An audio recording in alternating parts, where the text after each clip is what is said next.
Hey guys, welcome to Clash Club. This is Oxygen here for yet another game review on Rise of Nations. So today we're gonna see a 1v1 genre between Ricardo and 18 Moxie. I don't think so 18 Moxie belongs to 18 clan.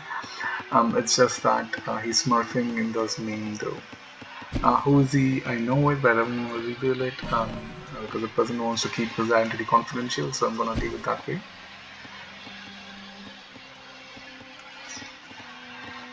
See from both sides. It's more like a low intro game, not something like a high intro game kind of. Red playing Egyptians, blue playing Romans.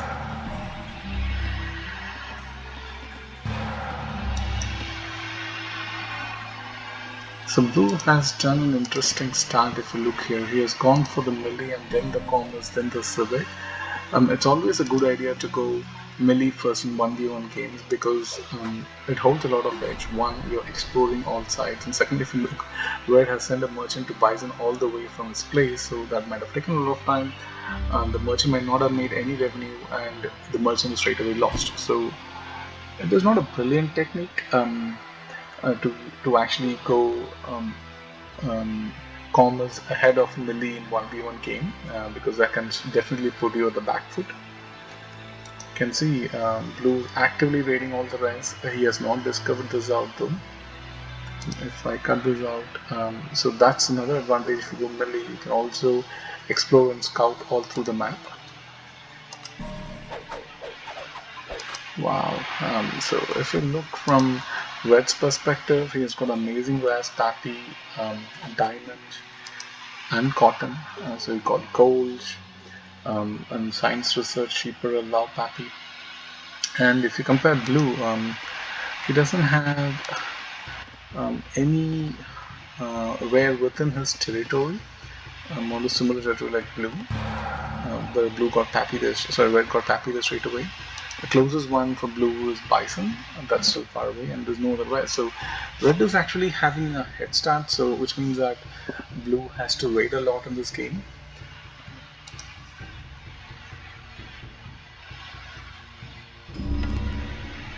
So red has realized it, and he has gone for melee as well. Red's research base is quite interesting though. 9 minutes into the game, he's completed all the 4 researches at L1, but the drawback is he has not gone for H2 yet, and neither started building any wonders being Egyptian. So I would have invested more resource into the wonder building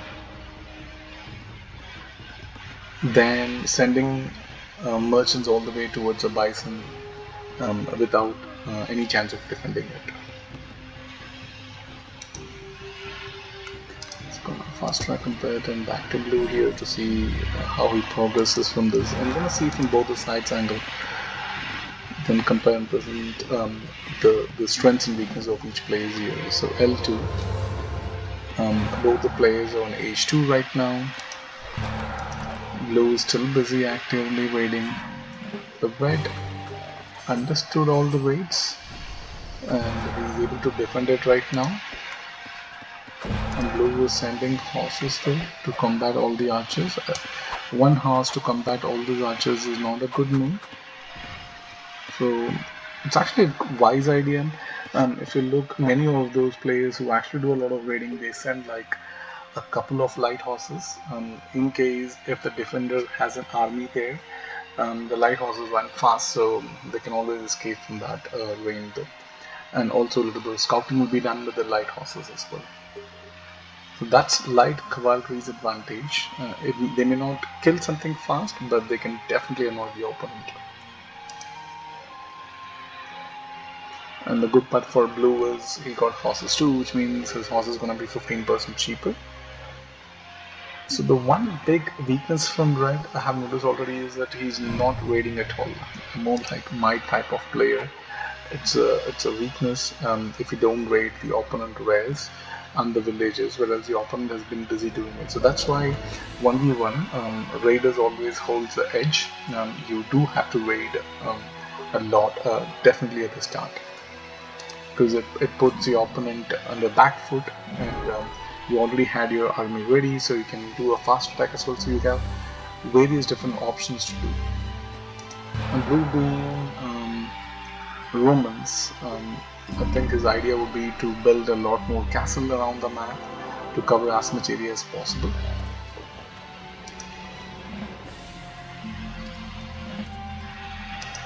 Finally, red starts with a wonder, hanging gardens. Ricardo lost a lot of matches to me, and then he realized that hanging gardens would be the best thing to do with. And Moxu starts with Colossus. We've also captured a lot more territory with the castle on either side.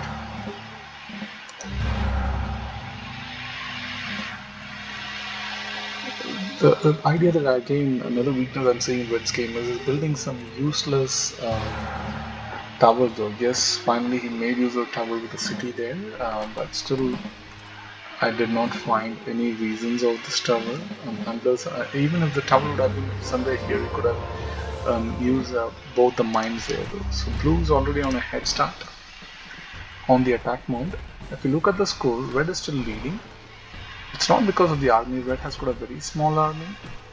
The mistake that he did was he built a castle up front and blue easily cleared it out. So that means that it is wastage of resources. In a quick comparison, Red's knowledge gathering rate is with 10 scholars 164, and this is again a poor strategy of defense. He has wasted his entire troops out. Blue's Romans, so Foss is gonna be killed easy. Just very noobish. I wouldn't even call a bit low intuitive, noobish kind of attack without any kind of idea how to do and what to do, and lost his entire army. And even if you look at it, in spite of losing the entire army, he's still not way behind in the score. The reason being the eco though. If you look at it, blue is still struggling in the eco 170, 200 because of Colossus. He can easily have 250, but he has not invested a lot more on the booming front. So that's something blue definitely has to improve. His eco management is not something great, but not bad either. From the red perspective, his eco management is not something great, but slightly better than blue. But utterly poor in army management though. He has no defensive skills. Wasted his entire army in trying to attack blue without a plan, and the entire army got whitewashed.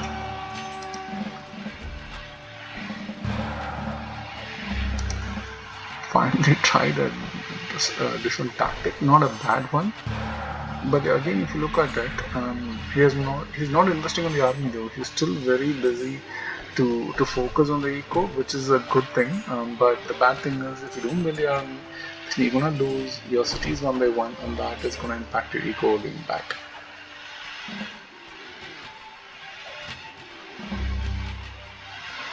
Kind of surprised that Red won the city back, and again went back onto a lead mode. You okay over there?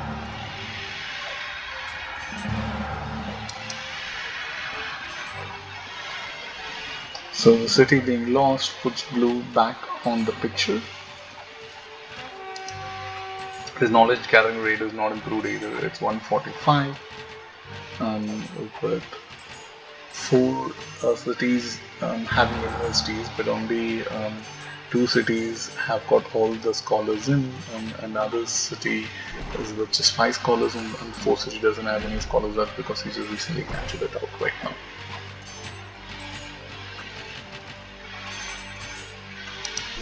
Looking like it's almost a good game. City is lost, eco is lost for red. His eco management is not something great, even though it's not bad, but since you're not invested in an army at all, it's almost 31 minutes past the game. It's actually slightly a bit slow for a 1v1 game. Again, a totally disgusting way to defend, to be honest, from red. No plan, losing army like 3 pins.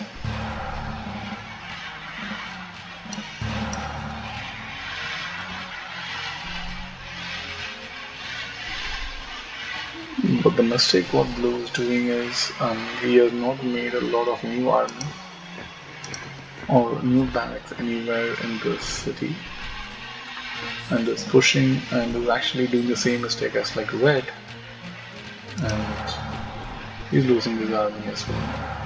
But given Red doesn't have any clue how to defend it, the mistake is not proven to be costly from Blue's side.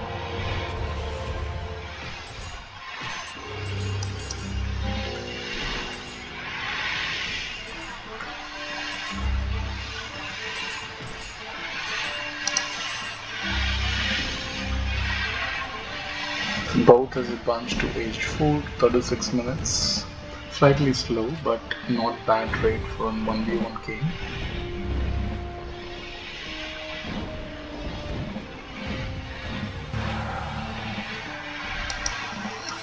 In Nomad, the idealistic time is around 25 minutes for age 4 and around 30 to 32 minutes for age 5. So at 36 minutes is actually slow paced. Finally, Blue has taken control of Red's capital and the Wonder Pyramid. And Red is still hiding his army though. I got no clue. He has got enormous amount of food, wood, gold. Not a bad one from Red either. But he's not investing anywhere in the army. He doesn't even have a backup stable. He finally got one backup stable, and he's building the backup barracks as well. And no army that's been created from anywhere. So armies are hidden inside this out, and it's a lost battle for Red here. So something Red can definitely improve upon is his defensive skills, army management, let alone micromanagement levels. It's not even the basic of army management. Red is good at it, so something that he can definitely work upon. And from Blue side, one thing that he can definitely work upon is eco management, something that he didn't do great in this game. The thing that he did very good is the right tactics, that is to go melee one, raid a lot of Red's troops. So if you look at it, the unit skill versus unit lost, more than both of them are same. 95 for 82 is not something great or not something bad, but definitely better than the opponents, and that's where it's good at it. And eco-wise, if we look at it, Red has gotten a tremendous edge on the eco-wise outside the wealth collected. It's very difficult to beat Romans, and that too with Colossus on the wealth aspect. Knowledge gathering rate, metal collected, everything.